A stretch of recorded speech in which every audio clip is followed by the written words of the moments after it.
Hello, ഈ potential സർഫസുമായി ബന്ധപ്പെട്ട കാര്യങ്ങളാണ് നമ്മളിവിടെ പറയുന്നത്. കഴിഞ്ഞ ക്ലാസ്സിൽ നമ്മൾ അതിൻ്റെ ഡെഫിനിഷൻ കാര്യങ്ങൾ പറഞ്ഞു. എന്താണ്?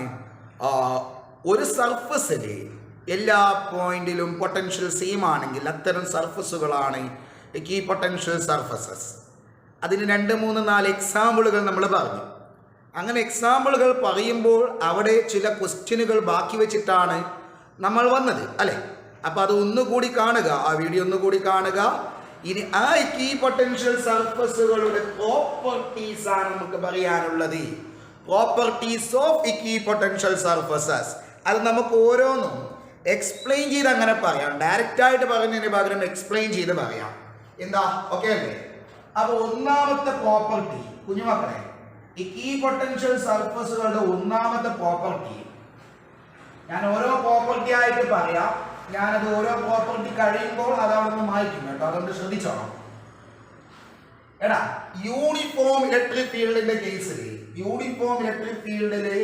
നിങ്ങൾക്കറിയാം, യൂണിഫോം ഇലക്ട്രിക് ഫീൽഡിലെ ഈ പൊട്ടൻഷ്യൽ സർഫസുകൾ എന്ന് പറയുന്നത് ഫീൽഡ് ലൈൻസിന് പെർപെൻഡിക്കുലർ ആയിട്ടുള്ള പ്ലെയിനുകളാണ്, അല്ലെ?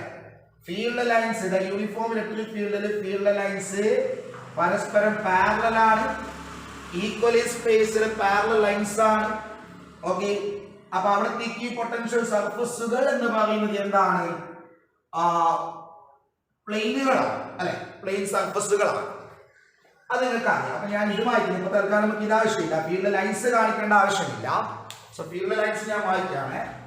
അപ്പൊ നമ്മൾ ഈ പൊട്ടൻഷ്യൽ സർഫസ്, യൂണിഫോം ഇലക്ട്രിക് ഫീൽഡിലെ ഈ പൊട്ടൻഷ്യൽ സർഫസ് ഞാൻ കാണിച്ചു. ഇതെന്നെ വേണമെന്ന് എനിക്ക് ഇഷ്ടമുള്ളത് എടുക്കാം കേട്ടോ. ഓക്കെ, അപ്പോ ഈ പൊട്ടൻഷ്യൽ സർഫസിലെ 2 പോയിന്റുകളാണ് എയും ബിയും. എനിക്ക് എയിൽ നിന്ന് ബിയിലേക്ക് ഒരു ചാർജിനെ മൂവ് ചെയ്യണം. ഓക്കെ, Q0 എന്ന് പറയുന്ന ചാർജിനെ എ എന്ന പോയിന്റിൽ നിന്ന് ബി എന്ന പോയിന്റിലേക്ക് എനിക്ക് മൂവ് ചെയ്യണം. നിങ്ങൾക്കറിയാം, Q0 ചാർജിനെ എ എന്ന പോയിന്റിൽ നിന്ന് ബി എന്ന പോയിന്റിലേക്ക് മൂവ് ചെയ്യണമെങ്കിൽ വർക്ക് ചെയ്യണം. ആ വർക്കാണ് actually the work done to take the charge from A to B is called the potential difference between that 2 point, അല്ലെ? It is VB minus PA, അല്ലെ? VB minus PA. പക്ഷെ നിങ്ങൾക്കൊരു സംഗതി അറിയാമോടാ, നമ്മളിപ്പോ എടുത്തിട്ടുള്ളത് എന്താണ്? ഈ പൊട്ടൻഷ്യൽ സർഫസ് ആണ്. യു നോ, ഇൻ ഈ potential surface VA is equal to VB. ഏത് 2 പോയിന്റ് എടുത്തു കഴിഞ്ഞാൽ അവിടെ പൊട്ടൻഷ്യൽസ് സെയിം ആണ്. അങ്ങനെയാണെങ്കിൽ this equal to 0, this difference is equal to 0. That means WA to B is equal to 0. എന്താ സംഗതി? ഈ പൊട്ടൻഷ്യൽ സർഫസിലെ ഒരു പോയിന്റിൽ നിന്ന് മറ്റൊരു പോയിന്റിലേക്ക് ചാർജിനെ മൂവ് ചെയ്യിപ്പിക്കാൻ വേണ്ടി ചെയ്യുന്ന വർക്ക് ഡൺ എന്താണ്? 0 ആണ്. The work done to move the charge from one point to another on an equipotential surface is 0. അപ്പൊ ഈ പൊട്ടൻഷ്യൽ സർഫസിൽ ചാർജിനെ മൂവ് ചെയ്യാൻ വർക്ക് ചെയ്യേണ്ടത്. അങ്ങനെ പറഞ്ഞൊരു സംശയം വരും നിങ്ങൾക്ക്. അതെങ്ങനെ മാഷേ വർക്ക് ചെയ്യാതെ ഒരു വസ്തു മൂവ് ചെയ്യാം? നമ്മളിപ്പോ ഒരു ബെഞ്ചിനെയോ ഒരു ഡെസ്കിനെയോ എന്ത് വസ്തുവിനെയോ നമ്മൾ മൂവ് ചെയ്യിക്കണമെങ്കിൽ വർക്ക് ചെയ്യണ്ടേ? വർക്ക് ചെയ്യണം. ഇവിടെ വർക്ക് ചെയ്യേണ്ടതല്ല പറഞ്ഞത്. ഇവിടെ ഇലക്ട്രോസ്റ്റാറ്റിക് ഫോഴ്സിനെതിരായിട്ട് വർക്ക് ചെയ്യണ്ട. അവിടെ ഒരു ഫ്രിക്ഷൻ ഉണ്ടെങ്കിൽ ഫ്രിക്ഷനെതിരായിട്ട് വർക്ക് ചെയ്യണം. ഓക്കെ, സാധാരണ രീതിയിൽ നമ്മളിപ്പോൾ ഇവിടെ മൂവ് ചെയ്യുന്നത് ഒരു ചാർജിനെയല്ലേ. ആ ചാർജിന്, ഏതൊരു ചാർജിനെയും ഫീൽഡിൽ മൂവ് ചെയ്യിപ്പിക്കണമെങ്കിൽ ഇവിടെ ഒരു സോഴ്സ് ചാർജ് ഉണ്ട്. ഈ സോഴ്സ് ചാർജിന്റെ ഫീൽഡിൽ ഒരു ടെസ്റ്റ് ചാർജിനെ മൂവ് ചെയ്യിപ്പിക്കണമെങ്കിൽ ഇവിടെ നിന്ന് ഇങ്ങോട്ടോ, ഇവിടെ നിന്ന് ഇങ്ങോട്ടോ, ഇവിടെ നിന്ന് ഇങ്ങോട്ടോ, ഇവിടെ നിന്ന് ഇങ്ങോട്ടോ മൂവ് ചെയ്യിപ്പിക്കണമെങ്കിൽ വർക്ക് ചെയ്യണം. വേറൊരു ചാർജിന്റെ ഫീൽഡിൽ ഒരു ടെസ്റ്റ് ചാർജിനെ മൂവ് ചെയ്യിപ്പിക്കണമെങ്കിൽ എന്തായാലും വർക്ക് ചെയ്യണം ഇലക്ട്രോസ്റ്റാറ്റിക് ഫോഴ്സിനെതിരായിട്ട്. പക്ഷെ നിങ്ങൾ ഇതിനെ നീക്കുന്നത് ഇവിടെയുള്ള ഈ സോഴ്സ് ചാർജിന്റെ ഫീൽഡിലുള്ള ഈ പൊട്ടൻഷ്യൽ സർഫസിലാണെങ്കിൽ നിങ്ങൾ വർക്ക് ചെയ്യണ്ട. മനസ്സിലായോ? അതായത് ഞാൻ ഒന്നുകൂടി സ്പെസിഫൈ ചെയ്യാം മക്കളെ. ഇതാ ഇത് ഫീൽഡാണ്, യൂണിഫോം ഫീൽഡാണ്. ഈ ഫീൽഡിൽ ഞാൻ വേറൊരു കീ പൊട്ടൻഷ്യൽ സർഫസ് എടുക്കുന്നു. ഈ കീ പൊട്ടൻഷ്യൽ സർഫസിൽ രണ്ട് പോയിന്റുകളാണ് സിയും ഡി. സിയിൽ നിന്ന് ബിയിലേക്ക് നിങ്ങൾ ചാർജിനെ കൊണ്ടുവരണമെങ്കിൽ വർക്ക് ചെയ്യണം. എന്തായാലും ഇലക്ട്രോസ്റ്റാറ്റിക് ഫോഴ്സിനെതിരായിട്ട് വർക്ക് ചെയ്യണം. അത് ഈ രണ്ട് പോയിന്റുകൾ തമ്മിലുള്ള പൊട്ടൻഷ്യൽ ഡിഫറൻസ് ഈക്വൽ ആണ്. പക്ഷെ ഇതേ പ്ലെയിനിലുള്ള രണ്ട് പോയിന്റുകൾ, ഈ പ്ലെയിനിലുള്ള രണ്ട് പോയിന്റുകൾ ഇവിടുന്ന് ഇവിടത്തേക്ക് കൊണ്ടുവരാനോ ഇങ്ങോട്ട് കൊണ്ടുപോകാനോ അങ്ങോട്ട് കൊണ്ടുപോകാനോ വർക്ക് ചെയ്യണ്ട അഗൈൻസ്റ്റ് ഇലക്ട്രോസ്റ്റാറ്റിക് ഫോഴ്സ്. മനസ്സിലായോ? ഇതേപോലെ ഒരു source charge, isolated point charge, ഇതിന് ചുറ്റുമുള്ള ഈ പൊട്ടൻഷ്യൽ സർഫസുകൾ ഇങ്ങനെയാണല്ലോ, അത് പഠിച്ചതാണ്. ഇവിടെ നിന്ന് ഇങ്ങോട്ട് കൊണ്ടുപോകാൻ നിങ്ങൾ വർക്ക് ചെയ്യണം. അതേസമയം ഈ കീ പൊട്ടൻഷ്യൽ സർഫസിലെ ഈ പോയിന്റിൽ നിന്ന് ഇങ്ങോട്ടോ ഇവിടെ ഈ പോയിന്റിൽ നിന്ന് എങ്ങോട്ട് കൊണ്ടുപോകാൻ, ഈ സർഫസിൽ ഏത് പോയിന്റിലേക്ക് കൊണ്ടുപോകാനും വർക്ക് ചെയ്യേണ്ട അഗൈൻസ്റ്റ് ഇലക്ട്രോസ്റ്റാറ്റിക് ഫോഴ്സ്. ഇലക്ട്രോസ്റ്റാറ്റിക് ഫോഴ്സിനെതിരായിട്ട് വർക്ക് ചെയ്യേണ്ട. അവിടെ ഏറോ മറ്റോ ഉണ്ടെങ്കിൽ ഫ്രിക്ഷനെതിരായിട്ട് വർക്ക് ചെയ്യേണ്ടി വരുമായിരിക്കും. പക്ഷെ ഇലക്ട്രോസ്റ്റാറ്റിക് ഫോഴ്സിനെതിരായിട്ട് ചെയ്യേണ്ട വർക്ക് 0 ആണ്. മനസ്സിലായോ? So the first point, the first property എന്താണ്? Work done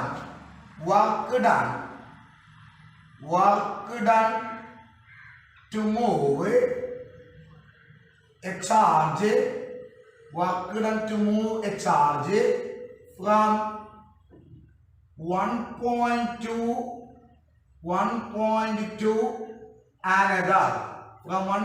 to another, on an key potential surface, key potential surface EPS is 0. So this is the first property of a key potential surface. അപ്പോൾ അത് കഴിഞ്ഞാണ് മക്കളെ. ഇനി നമുക്ക് രണ്ടാമത്തെ പ്രോപ്പർട്ടിയിലേക്ക് പോകാം. Okay, ഇതിന്റെ പ്രൂഫ് ഫോമാണ്. ഒരു ഫിഗർ ഉണ്ടായിരുന്നു. ഓക്കെ, നെക്സ്റ്റ് രണ്ടാമത്തെ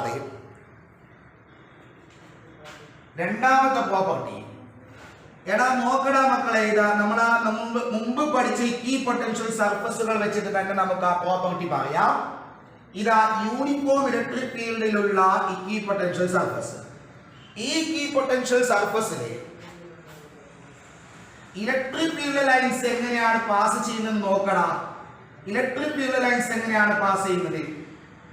ഈ കീ പൊട്ടൻഷ്യൽ സർഫസിന് നോർമൽ ആയിട്ടല്ലേ, ഇതാണ് കീ പൊട്ടൻഷ്യൽ സർഫസ്, അതിന് നോർമൽ ആയിട്ടാണ് ഈ ഫീൽഡ് ലൈൻസ് പാസ് ചെയ്യുന്നത്. ഓക്കെ, ഇതാ നോർമൽ ആയിട്ടാണ് ഫീൽഡ് ലൈൻസ് പാസ് ചെയ്യുന്നത്. അതിപ്പോ ഒരു ഐസോലേറ്റഡ് പോയിന്റ് ചാർജ് എടുത്തു കഴിഞ്ഞാൽ നോക്ക്, ഇതിന് ചുറ്റുമുള്ള ഫീൽഡ് ലൈൻസ് എങ്ങനെയാണ്? ഇങ്ങനെയല്ലടാ, പോയിന്റിങ് ഔട്ട്വേർഡ് അല്ലെ, ഡൈവേർജിങ് ആയിട്ടുള്ള ഫീൽഡ് ലൈൻസ് അല്ലെ. അവിടെ നിങ്ങൾ നോക്ക്, ഈ ഒരു ഫീൽഡ് ലൈൻ നിങ്ങൾ നോക്കടാ, അവിടെ ഈ ഫീൽഡ് ലൈനിൽ പാസ് ചെയ്യുന്നത് ഈ സർഫസിന് നോർമൽ ആയിട്ടല്ലേ, ഈ ഫീൽഡ് ലൈൻ നോക്കുക. ഇവിടെ ഈ സർഫസിന് നോർമൽ ആണ്, ഇവിടെ ഈ സർഫസിന് നോർമൽ ആണ്. ഇനിയിപ്പോ നമ്മളൊരു ഡൈപോൾ എടുത്തു കഴിഞ്ഞാൽ ആ ഡൈപോളിന്റെ സെന്ററിലേക്ക് കൂടിയിട്ട്, അതായത് ഇക്വിറ്റോറിയൽ ലൈനിലേക്ക് കൂടിയിട്ട് പാസ് ചെയ്യുന്ന ഒരു ഇക്വി പൊട്ടൻഷ്യൽ സർഫസ് ഇല്ലേടാ, അതായത് equipotential surface with potential is equal to 0. നമ്മൾ എക്സാമ്പിൾ പറഞ്ഞതാണ്. അവിടെ നിങ്ങൾ നോക്കിക്കോ, ഇലക്ട്രിക് ഫീൽഡ് ലൈൻസ് പാസ് ചെയ്യുന്നത് എങ്ങനെയാണ്? ഇവിടെ ഇങ്ങനെ സ്റ്റാർട്ട് ചെയ്തിട്ട് ഇവിടേക്ക് എത്തുമ്പോൾ ഇവിടേക്ക് എത്തുന്ന സമയത്ത് ഇവിടെ എങ്ങനെ ഫീൽഡ് ലൈൻസ് ഫീൽഡിന്റെ ഡയറക്ഷൻ ആണ് ഫീൽഡ് ലൈൻസിന്റെ ഡയറക്ഷൻ, അല്ലെങ്കിൽ ഫീൽഡ് ലൈനിന്റെ ഡയറക്ഷൻ ആണ് ഫീൽഡിന്റെ ഡയറക്ഷൻ. നോക്കി, ഇവിടെ വരക്കുന്ന ടാൻജന്റ് അല്ലേ, അത് നോക്കടാ, അതെങ്ങനെയാ പാസ് ചെയ്യുന്നത്? ഫീൽഡ് ലൈനിന് പെർപെൻഡിക്കുലർ ആയിട്ടാണ്, നോർമൽ ആയിട്ടാണ്. ഫീൽഡ് ലൈനിന് നോർമൽ ആയിട്ടാണ്. ഇവിടെ ഈ ഫീൽഡ് ലൈനിന് ഇക്വി പൊട്ടൻഷ്യൽ സർഫസിന് നോർമൽ ആയിട്ടാണ് ഫീൽഡ് ലൈൻസ് പാസ് ചെയ്യുന്നത്. ഇക്വി പൊട്ടൻഷ്യൽ സർഫസിന് നോർമൽ ആയിട്ടാണ് ഫീൽഡ് ലൈൻസ് പാസ് ചെയ്യുന്നത്. ഓക്കെ, അപ്പോൾ രണ്ടാമത്തെ point field lines pass normal to equipotential surface. Field lines pass normal to an equipotential surface. അപ്പൊ ഇതിൽ ഒന്നാമത്തത് പറഞ്ഞ് നമ്മളൊരു പ്രൂഫ് പറഞ്ഞിട്ടുണ്ടായിരുന്നു അല്ല, ഓർമ്മയുണ്ടാവും. ഇനി രണ്ടാമത്തത് നിങ്ങളോട് ചിലപ്പോൾ നിങ്ങൾ പറയും show that field lines pass normal to an equipotential surface. Field lines normal ആണെന്ന് പറഞ്ഞാൽ ഫീൽഡ് നോർമൽ ആണെന്ന് പറയുന്നത്. ഫീൽഡ് നോർമൽ ആണ്, ഇക്വിപൊട്ടൻഷ്യൽ സർഫസിന് നോർമൽ ആണ് ഫീൽഡ് എന്ന് നിങ്ങൾ പ്രൂവ് ചെയ്യണം. ഓക്കെ, അത് എങ്ങനെ നോക്കിക്കോ, വളരെ സിമ്പിൾ ആയിട്ടുള്ള ഒരു പ്രൂഫാണ്. ഓക്കെ, ഇതാണ് നമുക്ക് ഏറ്റവും സിമ്പിൾ ആയിട്ടുള്ള ഇക്വിപൊട്ടൻഷ്യൽ സർഫസ്. യൂണിഫോം ഇലക്ട്രിക് ഫീൽഡിലുള്ള ഇക്വിപൊട്ടൻഷ്യൽ സർഫസ്. ഓക്കെ, ഈ ഇക്വിപൊട്ടൻഷ്യൽ സർഫസിലെ രണ്ട് പോയിന്റുകളാണ് എ ആൻഡ് ബി. എയിൽ നിന്ന് ബിയിലേക്ക് എനിക്കൊരു ടെസ്റ്റ് ചാർജിനെ മൂവ് ചെയ്യണം. എയിൽ നിന്ന് ബിയിലേക്ക് ടെസ്റ്റ് ചാർജിനെ മൂവ് ചെയ്യണം. ഓക്കെ, അപ്പോ ഇതിനെ മൂവ് ചെയ്യിപ്പിച്ച ഡിസ്റ്റൻസ് ആണ് D I. So you know that the work done to move that charge from A to B is equal to VB minus VA, which is the potential difference between those 2 points. Then how this potential difference is related to electric field? Minus integral E dot dl. Potential difference is the line integral of electric field.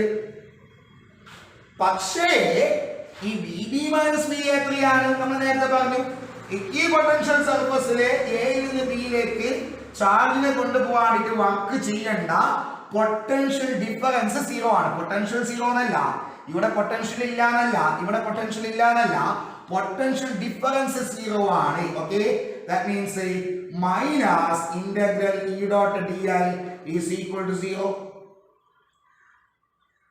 or integral E dot dl is equal to 0. Okay, ഇതെന്താണ് actually integral EDL cos theta. What is the theta? Theta is the angle between E and dl. എടാ, ഈ quantity 0 ആവണം എന്നാണ് പറഞ്ഞത്. Okay, potential difference 0 ആയതുകൊണ്ട് ഈ quantity 0 ആവണം. ഈ ക്വാണ്ടിറ്റി 0 ആവണമെങ്കിൽ ഒന്നെങ്കിൽ ഈ 0 ആവണം, അല്ലെങ്കിൽ dl 0 ആവണം, അല്ലെങ്കിൽ cos theta 0 ആവണം. എടാ, നമ്മൾ ഇലക്ട്രിക് ഫീൽഡിലാണ് ഇക്വിപൊട്ടൻഷ്യൽ സർഫസ് ഡിഫൈൻ ചെയ്യുന്നത്. അപ്പൊ ഫീൽഡ് ഇല്ലാതെ ഇക്വിപൊട്ടൻഷ്യൽ സർഫസ് ഇല്ല. അങ്ങനെയാണെങ്കിൽ ഈ 0 അല്ല, is not equal to 0. Charge ഇത്രയും ഡിസ്റ്റൻസ് മൂവ് ചെയ്യിപ്പിച്ചിട്ടുണ്ട്, അതുകൊണ്ട് dl 0 അല്ല. dl 0 അല്ല എങ്കിൽ പിന്നെന്താ 0 ആവേണ്ടത്? cos theta must be equal to 0. cos theta 0 ആവണമെങ്കിൽ theta is equal to 90 degree. What is theta? Theta is the angle between E and dl. E യും dl യും തമ്മിലുള്ള ആംഗിൾ ആണ് theta. അത് 90 എന്ന് പറഞ്ഞാൽ എന്താ? That is E is perpendicular to dl. dl ന് പെർപെൻഡിക്കുലർ ആണ് E. dl ഇതാണ്, ഇതിന് പെർപെൻഡിക്കുലർ ആയിട്ട് E കാണിക്കണം. E എന്താ? ഇലക്ട്രിക് ഫീൽഡിന്റെ ഡയറക്ഷൻ തരുന്നത് ആരാണ്? ഫീൽഡ് ലൈൻസ് അല്ലേ. അപ്പൊ ഫീൽഡ് ലൈൻസ് dl ന് പെർപെൻഡിക്കുലർ ആയിട്ട് വരക്കണം. അപ്പൊ ഇങ്ങനെയല്ലേ? That means field lines pass normal to equipotential surface. This is the proof. Clear? Okay. അപ്പൊ നമ്മളിപ്പോ രണ്ട് പ്രോപ്പർട്ടീസ് പറഞ്ഞു കഴിഞ്ഞു. ഇനി മൂന്നാമത്തെ പ്രോപ്പർട്ടി എന്ന് പറയാം. അതെ, പണ്ട് നമ്മൾ ഫീൽഡ് ലൈൻസിന്റെ പ്രോപ്പർട്ടീസ് പഠിക്കുന്ന സമയത്ത് അവിടെ നമ്മൾ പറഞ്ഞതാണ് രണ്ട് ഫീൽഡ് ലൈൻസ് ഒരിക്കലും പരസ്പരം കൂട്ടിമുട്ടുക. ഇതൊരു ഫീൽഡ് ലൈൻ, ഇത് വേറൊരു ഫീൽഡ് ലൈൻ ആണെന്ന് വിചാരിക്കാം. ഈ രണ്ട് ഫീൽഡ് ലൈനുകൾ പരസ്പരം കൂട്ടിമുട്ടൂല. എന്തുകൊണ്ട് നാം എന്ന് പറഞ്ഞത്? ഫീൽഡ് ലൈനിന്റെ ഡയറക്ഷൻ ആണ് ഫീൽഡിന്റെ ഡയറക്ഷൻ. അപ്പൊ ഈ പോയിന്റിൽ ഫീൽഡിന്റെ ഡയറക്ഷൻ ആയിട്ട് നമുക്ക് ഇങ്ങനെയും കാണിക്കാം, ഇങ്ങനെയും കാണിക്കാം. അപ്പൊ ഒരേ പോയിന്റിൽ ഫീൽഡിന് രണ്ട് ഡയറക്ഷൻ ഉണ്ടാവേണ്ട ഒരു അവസ്ഥ ഉണ്ടാവും. അതൊരിക്കലും പോസിബിൾ ആവൂല. അതുകൊണ്ട് ഫീൽഡ് ലൈൻസ് ഒരിക്കലും കൂട്ടിമുട്ടൂല. Two field lines never intersect each other because at the intersecting point the field must have two directions, which is not possible. ഇതേപോലെ രണ്ട് ഇക്വിപൊട്ടൻഷ്യൽ സർഫസുകൾ പരസ്പരം കൂട്ടിമുട്ടൂല. ഇക്വിപൊട്ടൻഷ്യൽ സർഫസസ്, ഇതാണ് മൂന്നാമത്തെ പ്രോപ്പർട്ടി. ഇതാണ് equipotential surfaces, equipotential surfaces never intersect each other. Never intersect each other. Equipotential surfaces never intersect each other. Equipotential surfaces ഒരിക്കലും കൂട്ടിമുട്ടുകയില്ല. കാരണം പറയട്ടെ മാഷേ, നോക്കിക്കോ, ഇത് ഒരു ഐസോലേറ്റഡ് പോയിന്റ് ചാർജാണ്. ഈ പോയിന്റിന് ചാർജിന് ചുറ്റുമുള്ള ഒരു ഇക്വിപൊട്ടൻഷ്യൽ സർഫസ് ആണ് ഇത് വേറൊരു ഇക്വിപൊട്ടൻഷ്യൽ സർഫസ് ആണ്. എടാ, ഇവിടത്തെ പൊട്ടൻഷ്യൽ V1 ആണെങ്കിൽ what is the potential here? V1 എല്ലായിടത്തെ പൊട്ടൻഷ്യൽ സെയിം ആണ്. ഇനി ഇവിടത്തെ പൊട്ടൻഷ്യൽ V2 ആണെങ്കിൽ what is the potential here? V2. അപ്പോൾ V1 not equal to V2 അപ്പല്ലേ? V1 not equal to V2 എന്ന് പറഞ്ഞാൽ different equipotentials have different potential. ഓർമ്മിക്കണം, ഇതിന്റെ റീസൺ പറയാണ് ഞാൻ. Different equipotential surfaces have different potentials. അങ്ങനെയാണെങ്കിൽ ഇത് രണ്ടെണ്ണം സപ്പോസ് ഇങ്ങനെ കൂട്ടിമുട്ടി എന്ന് വിചാരിക്കുക. ഓക്കെ, ഇത് പോയിന്റ് ചാർജ്, ഇതിന് ചുറ്റുമുള്ള ഒരു ഫീൽഡ് ലൈനാണ് ഇത്. ഫീൽഡ് ലൈൻ അല്ല, സോറി, ഇക്വിപൊട്ടൻഷ്യൽ സർഫസ് ആണ് ഇത്. ഒരു ഇക്വിപൊട്ടൻഷ്യൽ സർഫസ് ആണ് ഇത്. ഈ ഇക്വിപൊട്ടൻഷ്യൽ സർഫസുമായിട്ട് രണ്ടാമത്തെ ഇക്വിപൊട്ടൻഷ്യൽ സർഫസ് ഇങ്ങനെ മുട്ടി എന്ന് വിചാരിക്കാം. അങ്ങനെയാണെങ്കിൽ നമ്മളിപ്പോ നേരത്തെ പറഞ്ഞു, ഇവിടത്തെ പൊട്ടൻഷ്യൽ V2 ആണ്, ഇവിടത്തെ പൊട്ടൻഷ്യൽ V1 ആണ്. V1 not equal to V2 അത് നിർബന്ധമാണ്. അത് ഇക്വിപൊട്ടൻഷ്യൽ സർഫസിന്റെ പ്രോപ്പർട്ടി തന്നെയാണ്. ഡിഫറന്റ് ഇക്വിപൊട്ടൻഷ്യൽ സർഫസുകൾക്ക് ഡിഫറന്റ് പൊട്ടൻഷ്യലാണ്. അങ്ങനെയാണെങ്കിൽ ഈ ഒരു പോയിന്റ് കണ്ട, ആ പോയിന്റിൽ ഈ പോയിന്റ് രണ്ട് സർഫസുകൾക്ക് കോമൺ ആയിട്ടുള്ള പോയിന്റ് അല്ലേ? ഏത് പോയിന്റ്? ഇന്റർസെക്റ്റിംഗ് പോയിന്റ് രണ്ട് സർഫസുകൾക്കും കോമൺ ആയിട്ടുള്ള പോയിന്റ് ആണ്. ആ പോയിന്റിന് രണ്ട് പൊട്ടൻഷ്യൽ ഇല്ലേ? V1 ഉം V2. ഇത് രണ്ടും ഈക്വൽ അല്ല. V1 not equal to V2 equal അല്ല. V1 not equal to V2 നമ്മൾ നേരത്തെ പറഞ്ഞു. V1 not equal to V2 ആണെങ്കിൽ ഈ പോയിന്റിന് രണ്ട് പൊട്ടൻഷ്യൽ ഇല്ലേ? V1 ഉം V2. ഒരേ പോയിന്റിൽ എങ്ങനെയാണ് രണ്ട് പൊട്ടൻഷ്യൽ പോസിബിൾ ആവുക? എന്താ പൊട്ടൻഷ്യൽ എന്ന് പറഞ്ഞാൽ ഇൻഫിനിറ്റിയിൽ നിന്നും ഒരു ചാർജിന് ഇങ്ങോട്ട് കൊണ്ടുവരാൻ ചെയ്യേണ്ട വർക്ക് ഡണ്ണാണ്. ഇൻഫിനിറ്റിയിൽ നിന്ന് Q എന്ന ചാർജിനെ ഇങ്ങനെ കൊണ്ടുവന്നാലും എങ്ങനെ കൊണ്ടുവന്നാലും ഒരേ പോയിന്റിലേക്ക് എങ്ങനെ കൊണ്ടുവന്നാലും അവിടുത്തെ പൊട്ടൻഷ്യൽ സെയിം ആണ്. ഇതിപ്പോ എ എന്നുള്ള പോയിന്റ് വിളിച്ചു കഴിഞ്ഞാൽ ഇവിടെ എന്താണ്? ഇതിലെ കൂടി കൊണ്ടുവന്നാൽ V infinity to A, ഇതിലെ കൂടി കൊണ്ടുവന്നാൽ V infinity to A, ഇതിലെ കൂടി കൊണ്ടുവന്നാൽ V infinity to A. എല്ലാം സെയിം ആണ്. Okay, this is equal to V infinity VA minus V infinity. ഇതിലെ കൂടി കൊണ്ടുവന്നാൽ ഇതിലെ കൂടി കൊണ്ടുവന്നാലോ VA minus V infinity. ഇതിലെ കൂടി കൊണ്ടുവന്നാലോ VA minus V infinity. V infinity is 0. That means ഇതിലെ വന്നാലും VA തന്നെയാണ്. അപ്പൊ ഈ A എന്നുള്ള പോയിന്റ് R ഡിസ്റ്റൻസിലാണെങ്കിൽ അത് എത്രയാണ്? ഇത് Q എന്നുള്ള ചാർജ് ആണെങ്കിൽ 1/4/0 Q/R, 1/4/0 Q/R, 1/4/0 Q/R. ആ പോയിന്റിൽ പൊട്ടൻഷ്യൽ സെയിം ആണ്. ഒരു ഫീൽഡിൽ ഒരു പോയിന്റിൽ എപ്പോഴും ഒരേ ഒരു പൊട്ടൻഷ്യലേ പോസിബിൾ ആവുള്ളൂ. പക്ഷെ ഈ പൊട്ടൻഷ്യൽ സർഫസുകൾ കൂട്ടിമുട്ടിയാൽ ഒരു പോയിന്റിൽ രണ്ട് പൊട്ടൻഷ്യൽ എന്നുള്ള ഒരു സാധ്യത വരും, which is not possible. അപ്പൊ നിങ്ങൾ അങ്ങനെ പറയും ഈ potential surfaces never intersect each other. Reason എന്താണ്? ഈ potential surfaces have different potential. If so, if two equipotential surfaces intersect each other, the intersecting point must have two potentials, which is not possible. മനസ്സിലായ? Okay, ഇതാണ് മൂന്നാമത്. ഇനി ലാസ്റ്റത്തെ property. ആ property എന്നുള്ളത് actually നമ്മളെ ഈ പൊട്ടൻഷ്യൽ സർഫസുകളുടെ എക്സാമ്പിളുകൾ പറയുമ്പോൾ കഴിഞ്ഞ ക്ലാസ്സിൽ നമ്മൾ അവിടെ വിട്ടുപോയ, അവിടെ ബാക്കിയാക്കി വെച്ച് പോയ ഒരു ക്വസ്റ്റ്യന്റെ ഉത്തരമാണ്. എന്തെന്നറിയാവുക? ഐസോലേറ്റഡ് പോയിന്റ് ചാർജിന് ചുറ്റും നിങ്ങൾ ഇക്വിപൊട്ടൻഷ്യൽ സർഫസുകൾ വരച്ചപ്പോൾ, ഐസോലേറ്റഡ് പോയിന്റ് ചാർജിന് ചുറ്റും ഇക്വിപൊട്ടൻഷ്യൽ സർഫസുകൾ വരച്ചപ്പോൾ എങ്ങനെയാണ് നിങ്ങൾക്ക് ഇക്വിപൊട്ടൻഷ്യൽ സർഫസിന്റെ ഷേപ്പ് കിട്ടിയത്? കോൺസെൻട്രിക് സ്ഫിയേഴ്സ് ആണ് അല്ലേ? കോൺസെൻട്രിക് സ്ഫിയേഴ്സ് ആണ്. അതായത് പൊട്ടൻഷ്യൽ സർഫസുകൾ തമ്മിലുള്ള സ്പേസിംഗ് ഈക്വൽ ആണ്. ഈ സ്പേസ് എത്രയാണ്? അത് തന്നെയാണ് ഇവിടെ. അതേസമയം ഒരു പോസിറ്റീവ് ചാർജിന്റെ അടുത്ത് ഒരു നെഗറ്റീവ് ചാർജ് കൊണ്ടുവന്നിട്ട് നിങ്ങളൊരു ഡൈപോൾ സിസ്റ്റം ഉണ്ടാക്കി കഴിഞ്ഞാൽ ഇവിടത്തെ ഈ പൊട്ടൻഷ്യൽ സർഫസുകൾ കോൺസെൻട്രിക് സ്ഫിയേഴ്സ് അല്ലല്ലോ. എന്താണ് ഇതാ ഇങ്ങനെയാണ് കിട്ടുന്നത് അല്ലെ? അതായത് ഈ പൊട്ടൻഷ്യൽ സർഫസുകൾ തമ്മിലുള്ള സ്പേസിംഗ് എല്ലായിടത്തും ഒരുപോലെയല്ല. എന്റെ മക്കളെ ശ്രദ്ധിക്കുന്നുണ്ടോ? ഇതിനുള്ള എക്സ്പ്ലനേഷൻ ആണ് നമ്മളിപ്പോ പറയാൻ പോകുന്നത്. അവിടെ എന്തുകൊണ്ട് സ്പേസിംഗ് ഈക്വൽ ആയി, ഇവിടെ എന്തുകൊണ്ട് സ്പേസിംഗ് ഡിഫറെന്റ് ആയി? ഇവിടെ എവിടെയാ സ്പേസിംഗ് കൂടുതൽ? ഈ ചാർജിന് എവയായി ഇതിന്റെ ഇടയിൽ സ്പേസിംഗ് കുറവാണ്. ഡൈപോളിന്റെ അടുത്തുള്ള സ്പേസിംഗ് കുറവാണ്. ഡൈപോളിന് എവയായിട്ടുള്ള ഡിസ്റ്റൻസിൽ സ്പേസിംഗ് കൂടുതലാണ്. അതേസമയം രണ്ട് പോസിറ്റീവ് ചാർജുകളാണ് നമ്മൾ അടുത്ത് വെക്കുന്നത് എങ്കിൽ രണ്ട് പോസിറ്റീവ് ചാർജുകൾ അടുത്ത് വെക്കുന്ന സമയത്ത് ഇങ്ങനെ വരും അല്ലെ?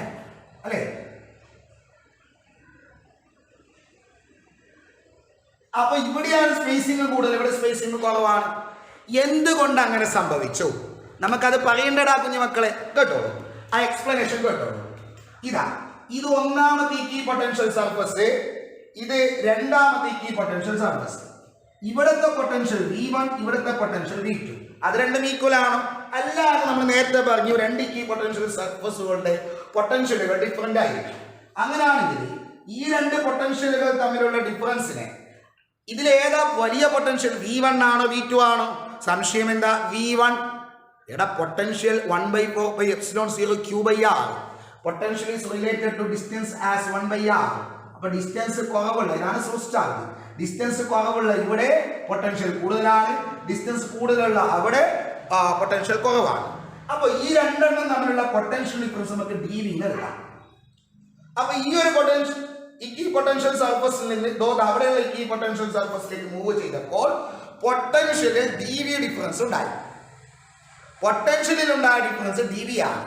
ഇനി അവിടെ നിന്ന് ഇവിടേക്കുള്ള ഡിസ്റ്റൻസ് ഉണ്ടല്ലോ, dV ഡിഫറൻസ്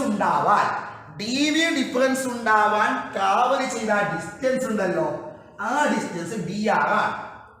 dV ഡിഫറൻസ് ഉണ്ടാവാൻ ട്രാവൽ ചെയ്ത ഡിസ്റ്റൻസ് dr ആണ്. എന്താണ്? dV ഡിഫറൻസ് ഉണ്ടാവാൻ ട്രാവൽ ചെയ്ത ഡിസ്റ്റൻസ് dr ആണ്. ഇനി നിങ്ങൾ നോക്ക്, അതേ ഡിഫറൻസ് ഉണ്ടാവാൻ ഇങ്ങോട്ട് അതേ ഡിഫറൻസ് dV ഉണ്ടാകാൻ ട്രാവൽ ചെയ്ത ഡിസ്റ്റൻസ് അതേ dr തന്നെ അല്ലേടാ? ഇങ്ങോട്ടോ അതേ ഡിഫറൻസ് dV ഉണ്ടാവാൻ ട്രാവൽ ചെയ്ത ഡിസ്റ്റൻസ് dr ആണ്. So same distance dr cover ചെയ്യുമ്പോൾ പൊട്ടൻഷ്യലിൽ സെയിം ഡിഫറൻസ് ഉണ്ടാകുന്നു. അതുകൊണ്ടാണല്ലോ നമുക്ക് ഈ പൊട്ടൻഷ്യൽ സർഫസ് കോൺസെൻട്രിക് സ്ഫിയർ കിട്ടിയത്. അപ്പൊ എന്തുകൊണ്ട് ഇവിടെ ഇങ്ങനെയായി? പക്ഷെ ഇവിടെ അങ്ങനെയല്ല. ഇവിടെ നോക്കോ, ഇതൊരു ഈ പൊട്ടൻഷ്യൽ സർഫസ്. എന്നെ കേൾക്കണ മക്കളെ, ഇതൊരു ഈ പൊട്ടൻഷ്യൽ സർഫസ് ആണ്. അതായത് ഇവിടുത്തെ പൊട്ടൻഷ്യലും സെയിം ആണ്. ഓക്കെ. ഇനി രണ്ടാമത്തെ ഈ പൊട്ടൻഷ്യൽ സർഫസ്, ഇവിടുത്തെ പൊട്ടൻഷ്യലും സെയിം ആണ്. ഇതും സെയിം ആണ്. അങ്ങനെയാണെങ്കിൽ ഇവിടുത്തെ ഡിഫറൻസ് dV ആണെങ്കിൽ അതേ ഡിഫറൻസ് അല്ല ഇവിടെ. ഓക്കെ, ഇതും സെയിം ആണ്. അപ്പൊ ഈ ഡിഫറൻസ് തന്നെയാണ് ഡിഫറൻസ്. ഇവിടെ രണ്ടെണ്ണത്തിൽ പൊട്ടൻഷ്യൽ ഡിഫറൻസ് സെയിം ആണ്. പക്ഷെ ആ പൊട്ടൻഷ്യൽ ഡിഫറൻസ് ഉണ്ടാവാൻ dV ഡിഫറൻസ് ഉണ്ടാവാൻ ഇങ്ങോട്ട് കൂടുതൽ ഡിസ്റ്റൻസ് ട്രാവൽ ചെയ്യേണ്ടി വന്നു, ഇങ്ങോട്ട് കുറച്ച് ഡിസ്റ്റൻസ് ട്രാവൽ ചെയ്യേണ്ടി വന്നു. കുറഞ്ഞ ഡിസ്റ്റൻസ് ട്രാവൽ ചെയ്യുമ്പോൾ dV ഡിഫറൻസ് ഉണ്ടായി. അതേ ഡിഫറൻസ് ഉണ്ടാവാൻ ട്രാവൽ ചെയ്യേണ്ട വന്ന ഡിസ്റ്റൻസ് ഇങ്ങോട്ട് കൂടുതലാണ്. അതായത് ആ ഡിസ്റ്റൻസ് അല്ലേ ഇവിടെ ആക്ച്വലി, ആ dr എന്നുള്ള ഡിസ്റ്റൻസ് അല്ലേ ആക്ച്വലി ഈ പൊട്ടൻഷ്യൽ സർഫസുകൾ തമ്മിലുള്ള സ്പേസിംഗ് അല്ലേ? അപ്പൊ ഞാൻ അങ്ങനെ പറയട്ടെ, ഇനി സ്പേസിംഗ് എന്ന് പറയട്ടെ. അപ്പൊ dV ഡിഫറൻസ് ഉണ്ടാകുമ്പോൾ ഈ പൊട്ടൻഷ്യൽ സർഫസുകൾ തമ്മിലുള്ള സ്പേസിംഗ് ഇവിടെ സെയിം ആണ്. ഓക്കെ, dV പൊട്ടൻഷ്യൽ ഡിഫറൻസ് ഉണ്ടാകുമ്പോൾ ഇക്വി പൊട്ടൻഷ്യൽ സർഫസുകൾ തമ്മിലുള്ള സ്പേസിങ് ഇവിടെ വ്യത്യസ്തമാണ്. അവിടെ സെയിം ആണ്, ഇവിടെ വ്യത്യസ്തമാണ്. എന്തേ അറിയണ്ടേ? പറയട്ടെ, നോക്കിക്കോ. അതിന് നിങ്ങൾക്ക് അറിയേണ്ട ഒരു ഇക്വേഷൻ എന്തെന്ന് അറിയാവോ? നിങ്ങൾക്ക് അറിയേണ്ട equation E is equal to minus dv by dr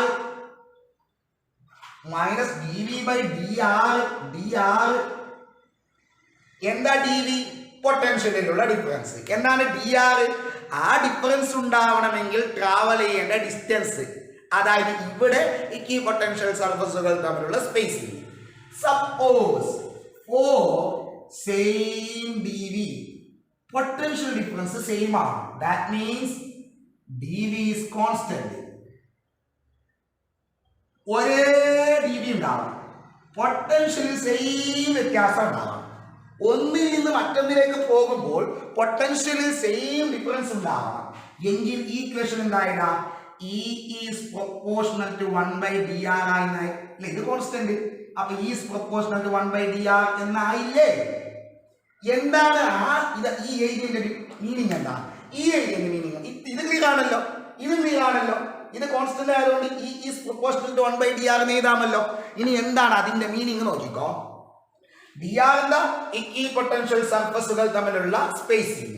E എന്താ? Electric field.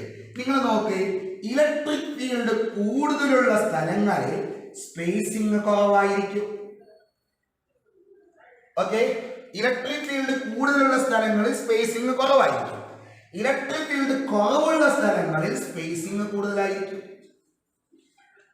ഇലക്ട്രിക് ഫീൽഡ് ഒരുപോലുള്ള സ്ഥലങ്ങളിൽ സ്പേസിംഗ് ഒരുപോലെയായിരിക്കും. ഇലക്ട്രിക് ഫീൽഡ് ഒരുപോലുള്ള സ്ഥലങ്ങളിൽ സ്പേസിംഗ് ഒരുപോലെയായിരിക്കും. കൂടുതലുള്ള സ്ഥലങ്ങളിൽ സ്പേസിംഗ് കുറവായിരിക്കും. കുറവുള്ള സ്ഥലങ്ങളിൽ സ്പേസിംഗ് കൂടുതലായിരിക്കും. ഓക്കെ, അപ്പൊ ഇവിടെ നോക്കി എന്തുകൊണ്ട് ഇവിടെ സ്പേസിംഗ് ഈക്വൽ ആയി?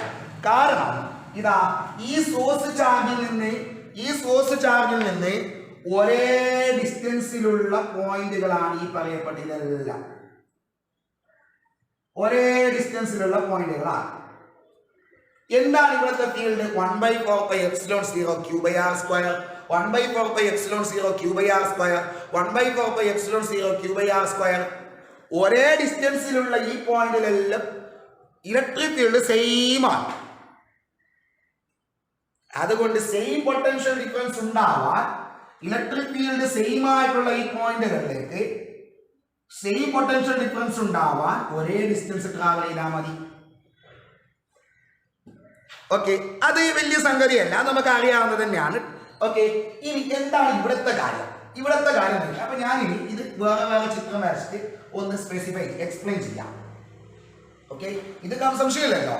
ഇനി നോക്കോ, രണ്ട് പോസിറ്റീവ് ചാർജ് പോട്ടെ, ഒരു പോസിറ്റീവ് ചാർജും ഒരു നെഗറ്റീവ് ചാർജും എടുത്തു കഴിഞ്ഞാൽ നിങ്ങളൊരു ഡിസ്റ്റൻസ് ഇങ്ങോട്ട് എടുത്തു, അതേ ഡിസ്റ്റൻസ് ഇങ്ങോട്ട് എടുത്തു.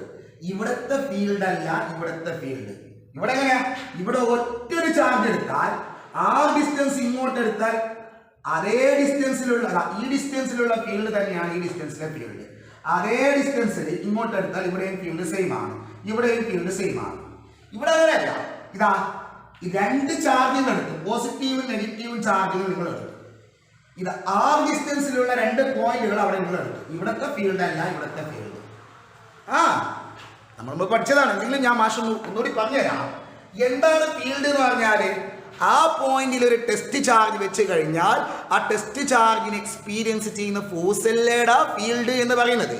അപ്പോൾ നിങ്ങളെങ്ങാനും ഈ പോയിന്റിൽ ഒരു ടെസ്റ്റ് ചാർജ് വെച്ചു, Q0 എന്നുള്ള ടെസ്റ്റ് ചാർജ് വെച്ചു. ആ ടെസ്റ്റ് ചാർജിന് മുകളിൽ അനുഭവപ്പെടുന്ന ഫോഴ്സ് രണ്ടെണ്ണമില്ലേ? ഒന്ന് ഇത് കാരണമുള്ള Q0 test charge it is positive. ഈ ടെസ്റ്റ് ചാർജിന് ഈ +Q എന്ത് ചെയ്യും? ഇങ്ങോട്ട് റിപ്പൽ ചെയ്യും. ഇയാളെന്ത് ചെയ്യും? അങ്ങോട്ട് തന്നെ അട്രാക്ട് ചെയ്യും.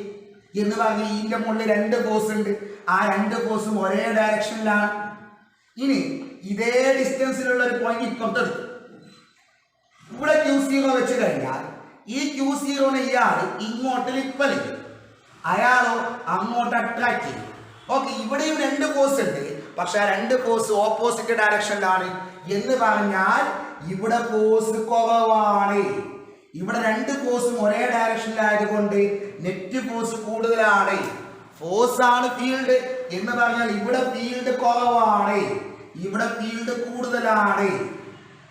ഇനി ഇവിടെ ഫീൽഡ് കൂടുതലുള്ള സ്ഥലങ്ങളിൽ ഇക്വിപൊട്ടൻഷ്യൽ സർഫസുകൾ തമ്മിലുള്ള സ്പേസിങ് കുറവാണ്.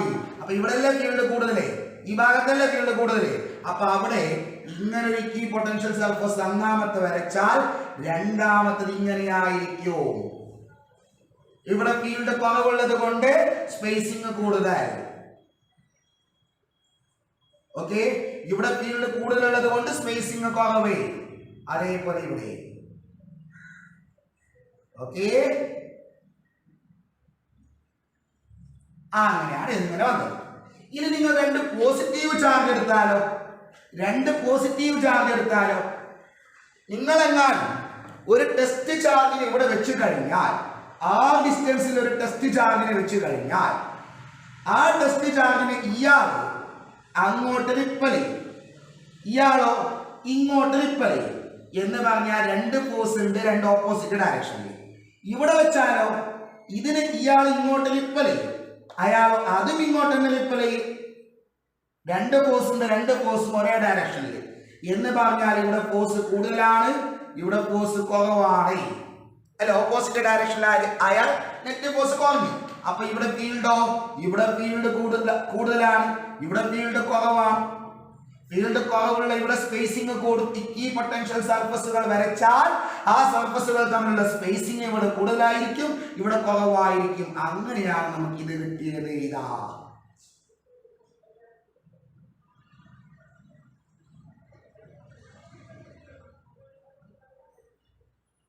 അങ്ങനെ കിട്ടിയത് അതുകൊണ്ടാണ്. മനസ്സിലായ? സംശയമുണ്ടോ? So these are the important properties of equipotential surface.